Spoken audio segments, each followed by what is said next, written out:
देव बाप्पाच्या नावाला मी धन्यवाद देतो या सुंदर वेळेसाठी. देवाने बाप्पाने परमेश्वराने आपल्याला ही वेळ दिली.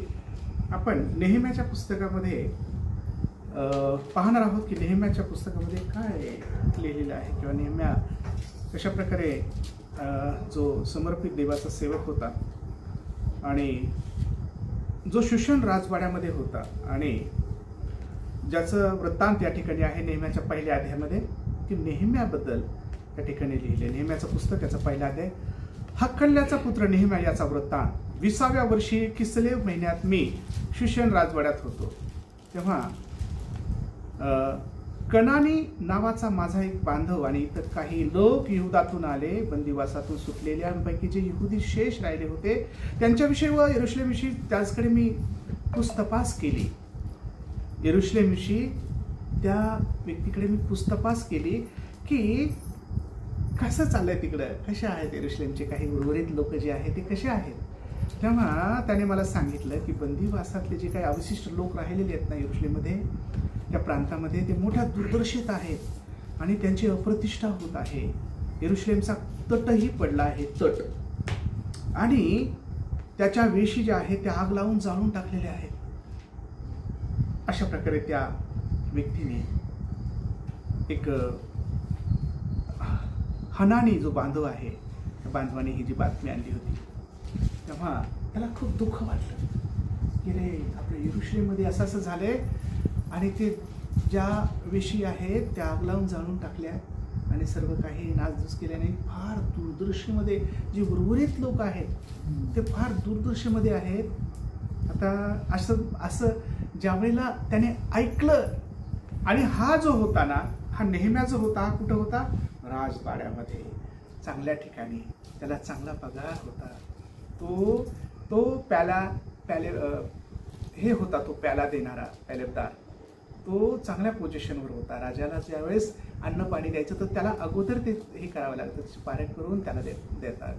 इतका जवळचा तो होता आणि इतका असताना त्याला सर्व काही तर सुखात त्याचं स्वतःचं वैयक्तिक आणि कौटुंबिक जीवन राजाच्या जवळ फार सुखाचं होतं. पण त्याने यरुशलेमेबद्दल चौकशी करून आपल्या लोकांबद्दल ज्यावेळेला चौकशी केली तर त्याला समजलं की ते लोक फार दुर्दशेमध्ये आहे, आपले लोक उर्वरित. कारण हा देखील एक बंदीशाळेतून आणलेला, बंदिवासामध्ये होते सर्व, इज्रा, नेहम्या आणि त्याचे काही लोक, पण उर्वरित लोक तिथं होते आणि त्यांची जी चौकशी केलेली आहे त्याने ते कसं काय ठिकाणी कसे आहेत ते फार दुर्दशेमध्ये आहेत. आणि यरुशलेमचे जे हे आहे जे वेशी आहेत, वेश, आणि ते देखील आग लावून जाळलेले आहेत त्या लोकांनी आणि आपल्या लोकांची फार वाईट परिस्थिती आहे. हे ज्यावेळेस त्याने ऐकलं तेव्हा हे 4थं वचन वाचा की त्याला कसं वाटलं आणि त्याने काय, तो कशा प्रकारे हे झाला, त्याची काय भूमिका होती त्याच्यात ज्यावेळेस त्याने ऐकलं त्यावेळेला. प्रिजनो पहा 4थं वचन कोणतरी वाचा. ते ऐकताच मी खाली बसून रडू लागलो आणि बरेच दिवसपर्यंत विलाप करीत राहिलो. मी उपवास करून स्वर्गीच्या देवाची प्रार्थना केली की पहा हे ऐकताच अरे यरुशलेममध्ये असं चाललंय, उर्वरित लोकांचं एवढं चाललंय, आपल्या लोकांचं, आपल्या बांधवांचं. तेव्हा मी काय केलं, तो खाली बसून, हे ऐकताच मी खाली बसून रडू लागलो. बरं, नेहम्या जो होता याला काही कमी नव्हतं, हा फार मजेत होता.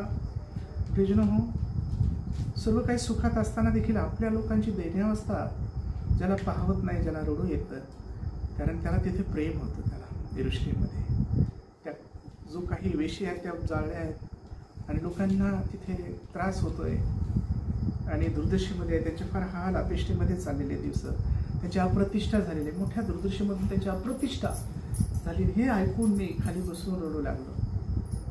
तर हे शिकण्यासारखं हे आहे की एवढा मोठ्या पोझिशनवर असलेला आहे नेहम्या, हा आपल्या लोकांसाठी का रडतो.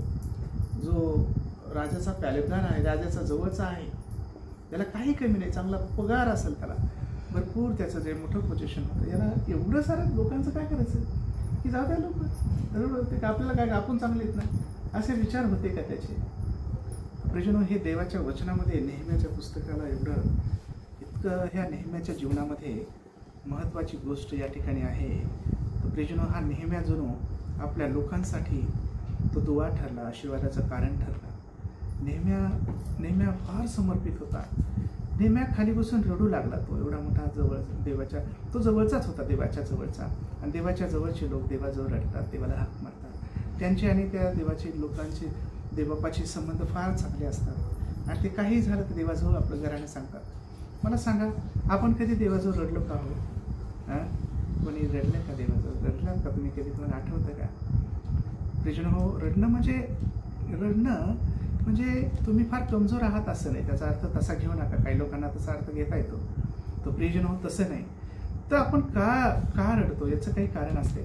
नेहमी का रडला? कारण प्रेम. कारण काय?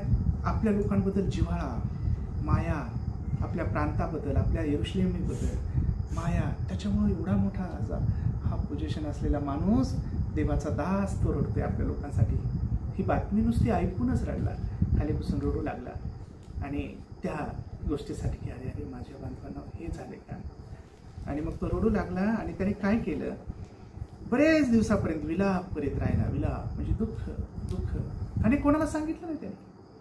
आणि त्याने काय केलं? दुसरी गोष्ट, त्याने उपवास केलेला आहे. आणि देवाला धन्यवाद असो. तिसरी गोष्ट, तो रडू, पहिली गोष्ट तो रडू लागला, त्याचं दुःख मनामध्ये. आणि त्याने उपवास केले, दुसरी गोष्ट. आणि तिसरी गोष्ट त्याने काय केलं? त्याने प्रार्थना केली. आमेन, आमेन. ह्या 3 गोष्टी ह्या 4थ्या वचनामध्ये पाहायला मिळतात. ज्यावेळेस काही गोष्टी येड्यावाकड्या आमच्या जीवनाला, म्हणजे आम्हाला कानी येतात, एखादी चुकीच्या गोष्टी ज्यावेळेस कानी येतात आमच्या, तर आम्ही अशा प्रकारे म्हणजे घाबरून जाऊ नये. तो घाबरला आणि तो फार हे झाला असं नाही तिथं. परंतु त्याला दुःख झालं आणि तो देवाजवळ गेला. त्याने आपलं दुःख देवाजवळ व्यक्त केलं आणि तो रडू लागला. तो खूप त्याने स्वतःला म्हणजे देवाच्या सान्निध्यात, आणि उपवास करणं आणि प्रार्थना करणं म्हणजे देवाच्या सान्निध्यात जाणं आहे. एखादी गोष्ट देवाला सांगणं आणि ती देवाला कळवणं म्हणजे त्याच्या सान्निध्यात जसं जाता येईल आपल्याला. तो नुसती प्रार्थनाच नाही, ही नुसती प्रार्थना. तर प्रियजनो, त्याच्यासोबत एक आहे, ती म्हणजे उपवास. उपवास म्हणजे स्वतःला मिष्टान्नापासून दूर ठेवणं.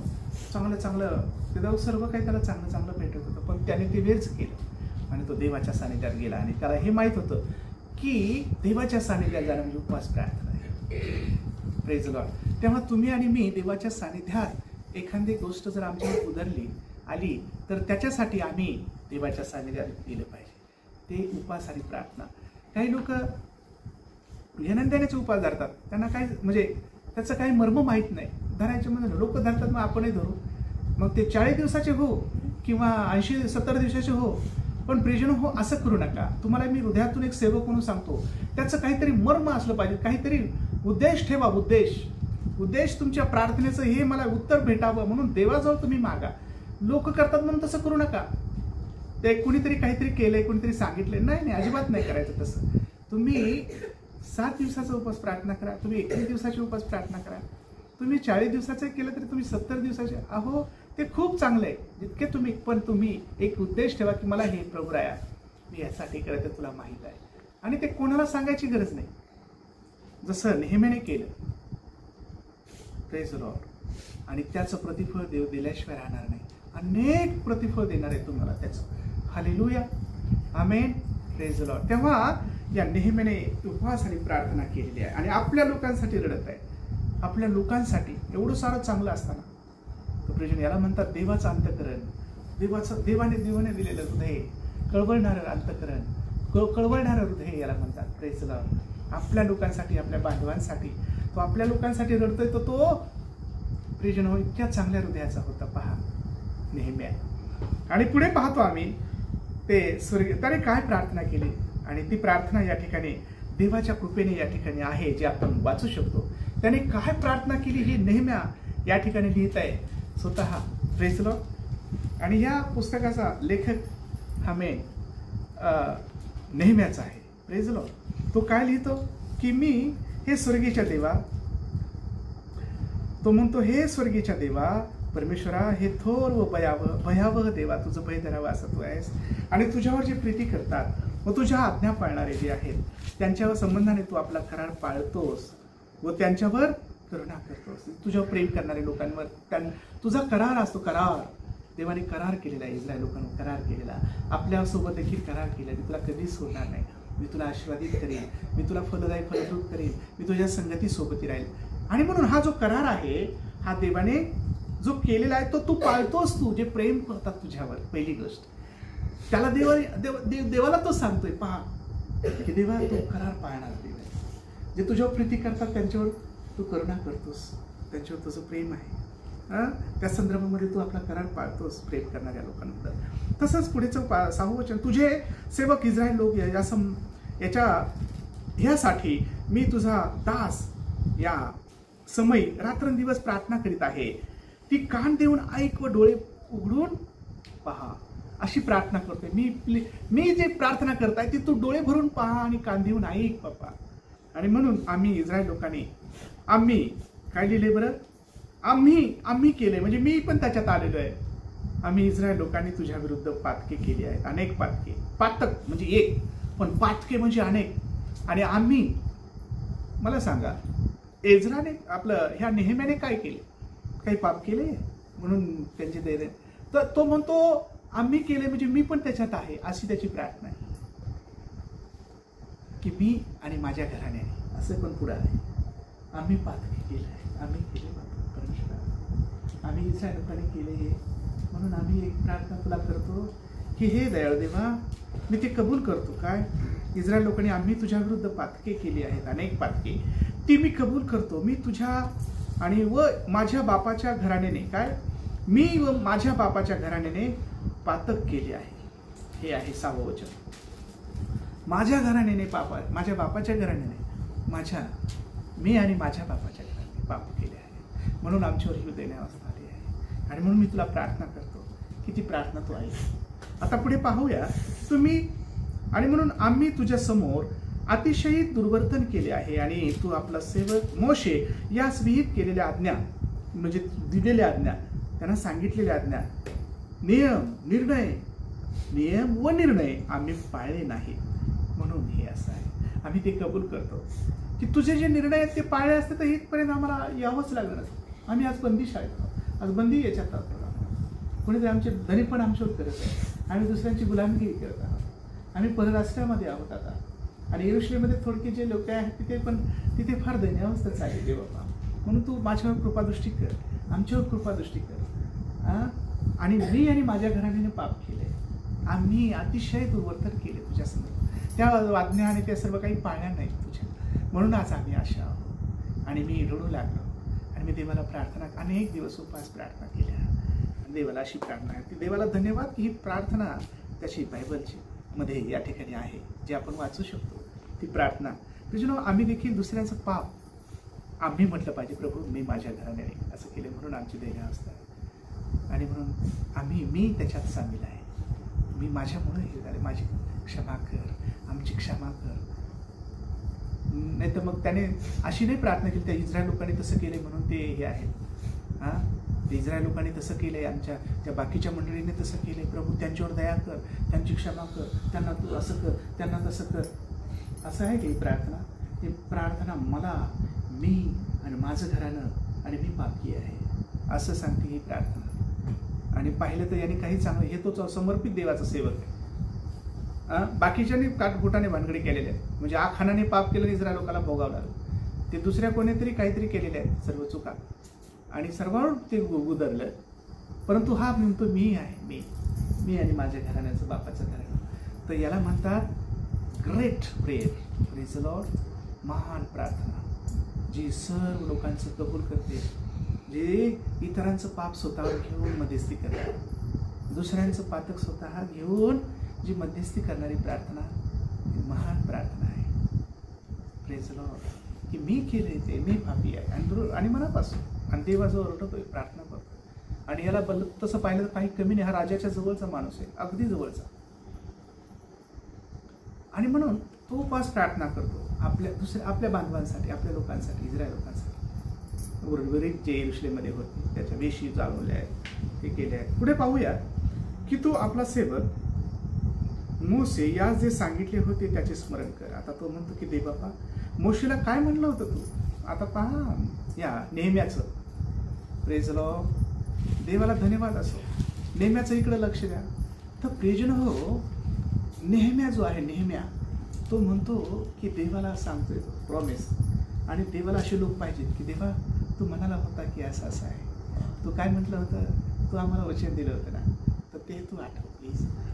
तो मोशेची आठवण करून देतोय नेहमी, काय की तू मोशेला सांगितलं होतं की त्याचं स्मरण तू कर दे बापा, की हे की काय सांगितलं, तुम्ही पाप केल्यास मी तुम्हाला राष्ट्रामध्ये विखरेन. बरोबर आहे, तू म्हणाला होतास मोशेला की जर का तुम्ही पाप केलं तर तुम्हाला विखरीन. विखरीन म्हणजे तुमची तिकडं मी तुम्हाला पांगापांग करीन, मी विखरून टाकेन, पांगापांग करत. आणि मग असं तू म्हणाला होता. बरोबर आहे. दुसरी गोष्ट, प्रभू परमेश्वरा तू असंही म्हणाला होता की पण नववचन, तुम्ही माझ्याकडे वळाला व माझ्या आज्ञा पाळून त्याप्रमाणे चालला तर जे तुमचे विखरलेले आहेत किंवा परागंदा, काय तर तुमचे जे परागंदा म्हणजे दूर गेलेले लोक आहेत त्यांना मी परत एकवट करेन.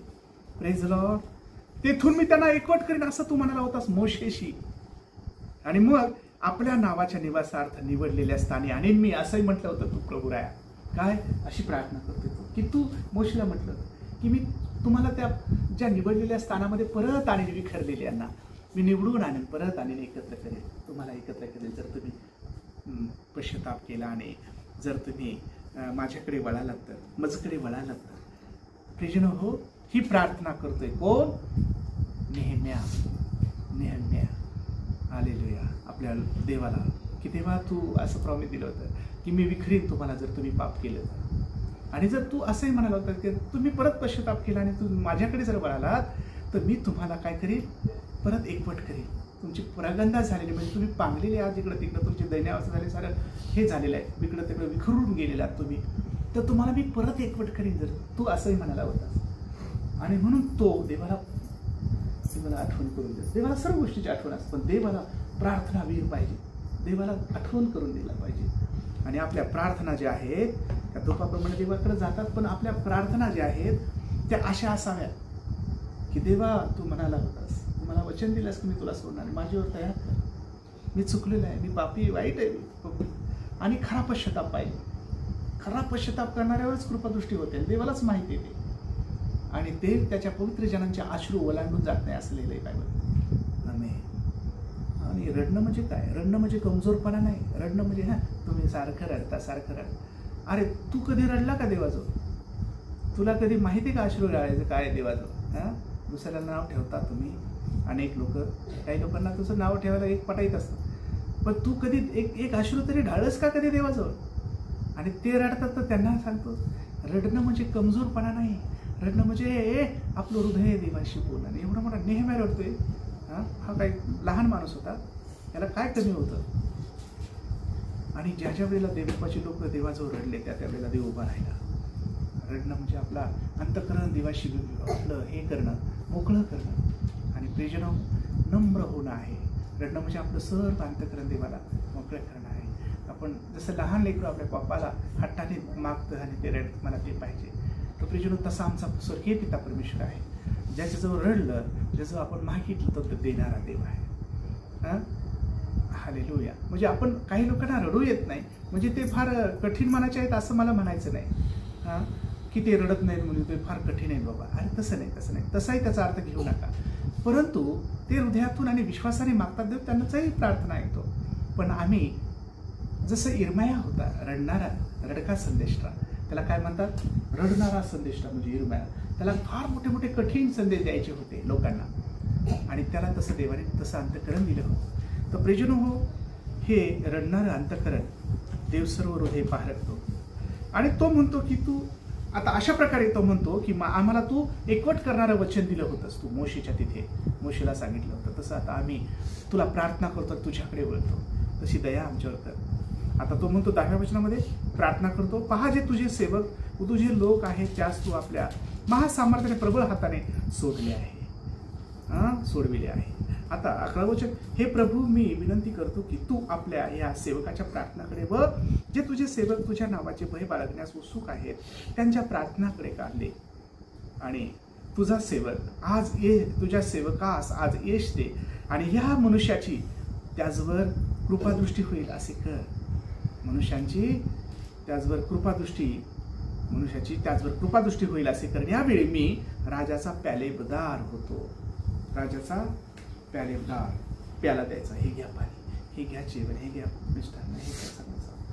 आधी त्याने टेस्ट करायची, म्हणजे याच्यात काही दुसरं काही गडबड आहे का, तसे तुरटे काढणे. म्हणजे एवढ्या जवळचा माणूस होता तो. आणि राजाच्या जवळचा माणूस देवाजवळ रडतोय आणि कितीतरी वर्ष नाही, कितीतरी दिवस उपास प्रार्थना करतोय आपल्या लोकांसाठी. याला काही कमी नाही, याला सुंदर पगार, म्हणजे भरघोस पगार,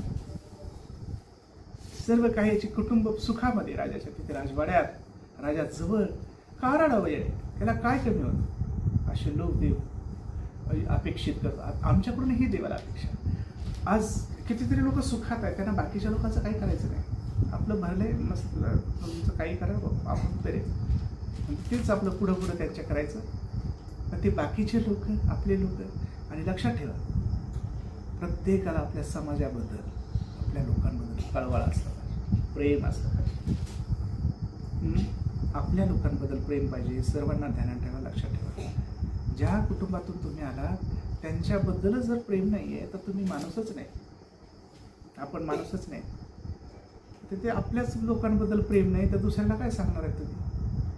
आपल्या गावाबद्दल प्रेम पाहिजे, आपल्या भूमीबद्दल प्रेम पाहिजे, आपल्या गावाबद्दल, आपल्या मातीबद्दल, आपल्या लोकांबद्दल. तर ते भले आपले दुश्मन घालत, त्यांच्याबद्दल प्रेम पाहिजे आपल्याला. हेच नेहम्याच्या पुस्तकामध्ये लिहिले. त्याच्यात किती प्रीती होती त्याच्यात. तो का इतका दिवस रडत होता, का तो प्रार्थना उपवास करत होता. स्वतःला त्याने नम्र केलं होतं देवाला. आणि त्याला माहीत होतं की मी स्वतः नम्र होणार आहे, मी असा नम्र होईल की देवाने माझं ऐकलंच पाहिजे. आणि ज्यावेळेला आपण नम्र होतो, विवळ होतो, तर प्रेजनो देवा उतरून येतो. त्याला ऐकावंच लागतंय तुमची प्रार्थना. हो, त्याला उतरून यावंच लागतंय तुमच्या प्रार्थना. तुमचे अश्रू तर ओलांडून जातच नाही, हे त्याचं प्रॉमिस आहे.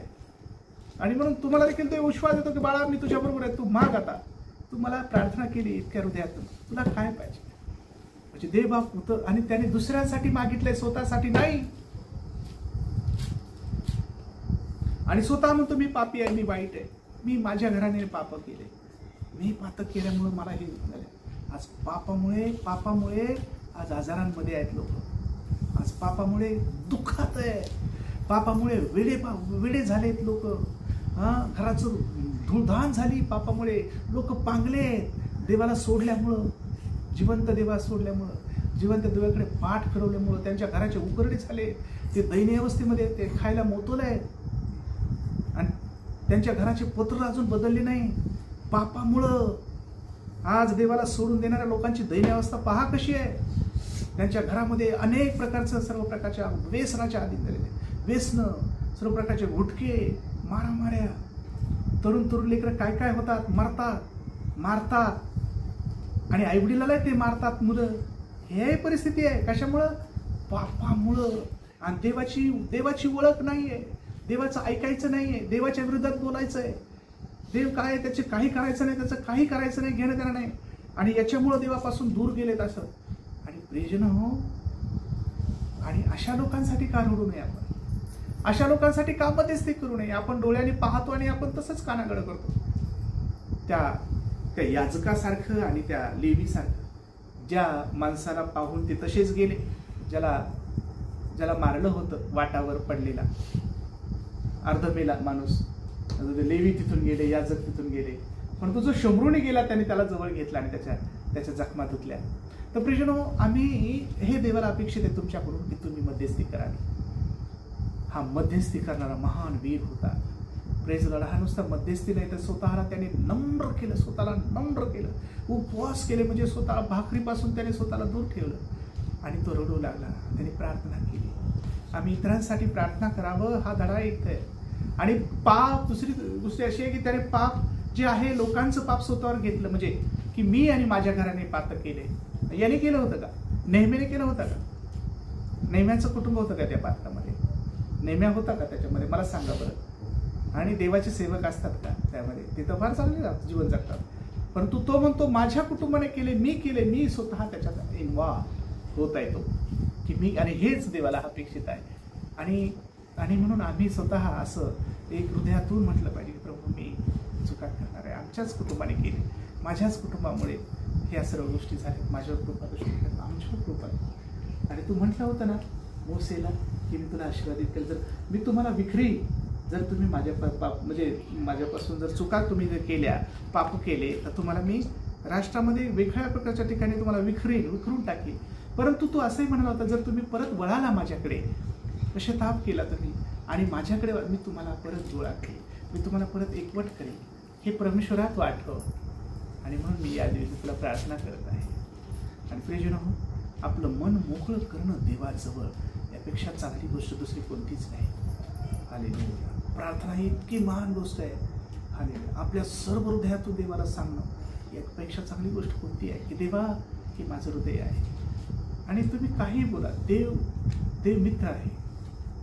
प्रियजन हो, एका सेवकाने म्हटले आहे, की जे देवाचे दास आहे, ज्याने खूप काही लिहिले गीतं, ते म्हणतात, कोण मित्र येशुवानी सारे ओझे वाहाया, सर्व दुःखे तो ऐकोनी साय करी सोसाया, त्याकडे कधी न जाता आम्ही अवमानितो.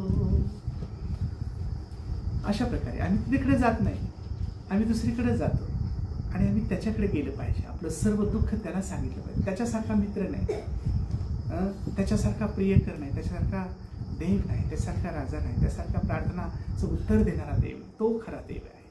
आम्ही त्याच्याकडे गेलं पाहिजे, आम्ही त्याच्याकडेच गेलं पाहिजे. आमच्या सर्व प्रार्थना तो कधी तुच्छ लेखत नाही. तो मित्र आहे खरा, ज्याला आम्ही आपल्या अंतकरातल्या गोष्टी सांगाव्या.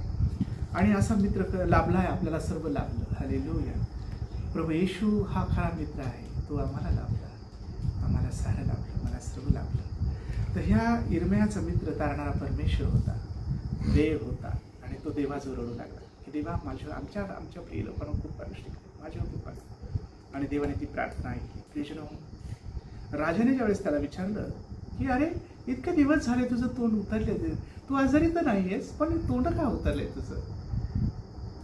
आणि हा तसेच राजा आहे. तो म्हणतो या दुसऱ्या अध्यायाच्या पहिल्या वर्षामध्ये, तेव्हा तू खिन्न दिसतोस मला. त्याने पाहिलं की अरे हे आपला जो आहे पॅरेचा किंवा आपला हा जवळचा हृदयाजवळचा व्यक्ती हा इतका खिन्न काय आहे. त्याने ओळखला आणि त्याने म्हटलं की तू खिन्न काय आहेस, काय आहेस? तेव्हा त्याने सांगितलं की म्हणजे प्रार्थना आणि उपवास खूप काही केल्या होत्या. तो संधीच पाहत होता की मला त्याला बोलायचं राजाला, मी ही गोष्ट मांडणार आहे देवा, तू त्याच्या मनात घाल. तिथं लिहिलं ना ते की आमच्यावर कृपादृष्टी होईल असं त्याच्या मनात होतं. आणि मी ज्यावेळेस बोले, हेच एस्तेरच्या पुस्तकामध्ये देखील आहे. एस्तेरच्या पुस्तकात ती देखील अशीच प्रार्थना करते देवाजवळ. तिनं ते देखील 3 दिवस उपवास केले की आपल्या लोकांचा बचाव व्हावा म्हणून. तर ही क्वालिटी आहे, दुसऱ्यांसाठी जगणारे व्हा. हालेलुया.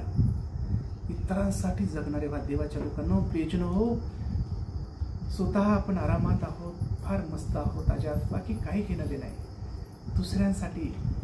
दुसऱ्यांसाठी प्रार्थना करा, दुसऱ्यांसाठी रडा, दुसऱ्यांसाठी गुडघ्यावर या. ते तुमचं नाही ना चांगलं करणार तर मला पास्टर म्हणू नका. Praise the Lord. ज्यावेळेस आम्ही दुसऱ्यांसाठी रडतो, त्यावेळेस आम्ही दुसऱ्यांसाठी मध्यस्थी करतो, दुसऱ्यांचं भलं करतो, तेव्हा आम्ही आशीर्वादित होतो. बंधू भगिनींनो, असे आशीर्वादित होत नाहीत आपण.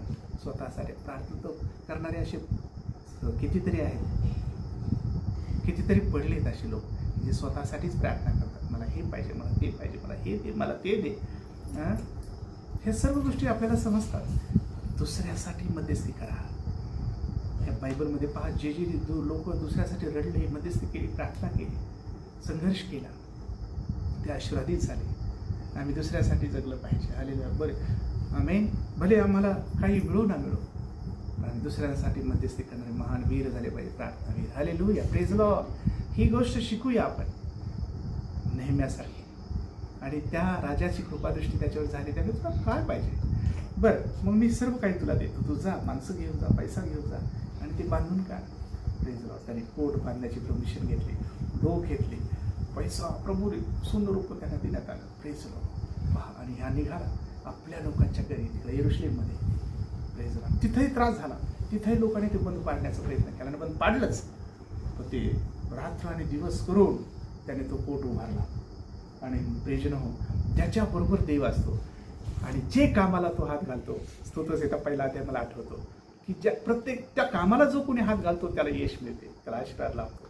कारण प्रभू परमेश्वराच्या वचनाला तो पहिलं स्थान देतो. देवाच्या वचनाला रमणारा असतो तो. आणि देवाच्या संगतीसोबत असलेल्या ते पाण्याच्या प्रवाहाजवळ आलेला झाडासारखा असतो, हिरव्यागार. आणि तो भेट नाही उन्हाळा झाळाई त्याला त्याची पाण्याच कोमजत नाही, कारण देवाच्या जवळ लावलेला आहे. आणि मग प्रियजनो, अशा प्रकारे प्रार्थनेमध्ये जो राहतो, जो देवाच्या सानिध्यात राहतो, तो हिरवागार आहे, तो टवटवीत आहे, तो आशीर्वादित आहे. आमेन. तो आशीर्वादित आहे. हो, उपास तपास करूनही तो आशीर्वादित टवटवीत आहे. आता व्यक्तीने हिरवागार आणि फलदायी फलद्रूप आहे, कारण तो ख्रिस्त म्हटलेल्या पाण्याच्या प्रवाहाजवळ लावलेला झाड आहे. Praise Lord. जो हंगामी फळ देते, ज्याचे फळ कोमजत नाही, जे म्हणजे पाणी कोमजत नाही, जो फळ देतं आणि फळ द्यायचं थांबत नाही. Praise Lord. तर प्रियजनो, तुम्ही प्रार्थना करणारे वीर व्हा. इतरांसाठी प्रार्थना करा, दुसऱ्यांसाठी रडा, मध्यस्थी करा. आणि आपल्या लोकांसाठी ज्यावेळेस तुम्ही राहा, त्याचं प्रतिफळ तुम्हाला देव देईल. तुमच्या प्रार्थनेचं उत्तर देव देईल. आणि त्याच्या प्रार्थनेचं उत्तर मिळालं, ते कोट बांधून काढण्यात आला. ओ हालेलुया. आणि त्याला समाधानकारक सर्व काही देवाने दिलं. Praise Lord. आम्ही आणि देवबापाला धन्यवाद. ते सर्व गोष्टी तो करतो. पवित्र जन नेमतो, तो अधिकारी नेमतो. Praise Lord.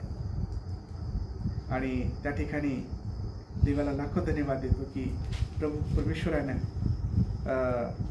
नियमशास्त्र वाचून दाखवण्यात येते. हालेलुया. लोक देवाचं वचन ऐकतात, वळतात देवाकडं. आणि इस्रायल लोक आपले पाप कबूल करतात. आम्ही पुढे पाहतो हे सर्व गोष्टी त्या ठिकाणी आहेत. आणि चुका जे केल्या होत्या त्या पापाच्याबद्दल प्रायश्चित त्याने केलं. त्याने चुका पदरात घेतल्या आणि त्याने ते काही उपाय काय करता येईल तर ते उपाय त्याने केले. आणि देवाला धन्यवाद. ज्यावेळेस आम्ही मनापासून वळवतो तर देव आपल्याला कृपादृष्टी करतो. म्हणून प्रार्थना हे असं आहे, ह्या त्यात जे आपले आशीर्वाद आम्हाला मिळवून देतात. आम्ही तर प्रियजनो, आपण सर्वदा प्रार्थनेत राहूया आणि इतरांसाठी प्रार्थना. नेहमीने इतरांसाठी प्रार्थना केली आणि आपण देखील इतरांसाठी प्रार्थना केली पाहिजे. छोटीशी प्रार्थना करूया. पवित्र सेनाधीश प्रभू परमेश्वरा, नेहम्याच्या पुस्तकामध्ये प्रभू नेहम्याने केलेली प्रार्थना नेहम्या इतक्या सुखात होता, राजवाड्यात होता, त्यालेदार होता. पण प्रभू आपल्या लोकांसाठी कसा रडू लागला तो. माझे लोक फार वाईट परिस्थितीत आहेत, ते फार दयनीय अवस्थेमध्ये आहेत आणि कोट पडलेले आहे, ढासळलेलं आहे. लोकांनी तिथे लोकांची दयनीयावस्था करून टाकली आहे. तिथे काही सुरक्षितता राहिली नाही. देवबापा, तू खाली कर, तू कृपा कर आमच्यावर. त्या लोकांसाठी तो रडू लागला. त्याने पश्चाताप म्हणजे त्याने तेव्हा तुला प्रार्थना केली.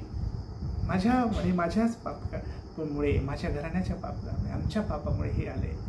अशा आमच्यावर दया कर, माझ्या कुटुंबावर, माझ्या घराण्यावर दया कर, कृपादृष्टी कर. अशी करून त्याने प्रार्थना केली. ती प्रार्थना तू ऐकली. तुला धन्यवाद. आम्ही देखील दे बाबा, आम्ही इतरांसाठी मध्यस्थी करावं असं मन आम्हाला दे. आम्ही इतरांसाठी प्रार्थना करावं असं मन आम्हाला दे. कळवणारं अंतःकरण आम्हाला दे. नेहमीसारखं हृदयाने आम्हाला भरून काढा आज प्रभू. आणि आम्हाला प्रभू या कठीण अंतःकरणाचं करू नको दे बाप्पा. आम्हाला कळवणारं हृदय दे. आणि प्रभू परमेश्वर आमच्या प्रार्थना स्वीकार. आणि त्यासोबतच प्रभू उपवास आणि प्रार्थना जे करतात त्यात तुला दे बाप्पा मान्य होईल असं आम्ही देखील एखाद्या गोष्टीसाठी तसं करण्यासाठी आमच्या मनाची तयारी कर. आणि प्रभू ते आशीर्वाद दे बाप्पा, इतरांसाठी आशीर्वादाचं कारण आम्ही बनावं असं होऊ दे प्रभू तयार, जसं नेहम्या झाला. सर्व गौरव तुला देव तारणाऱ्या प्रभू येशू ख्रिस्ताच्या द्वारे प्रार्थना केली पिता.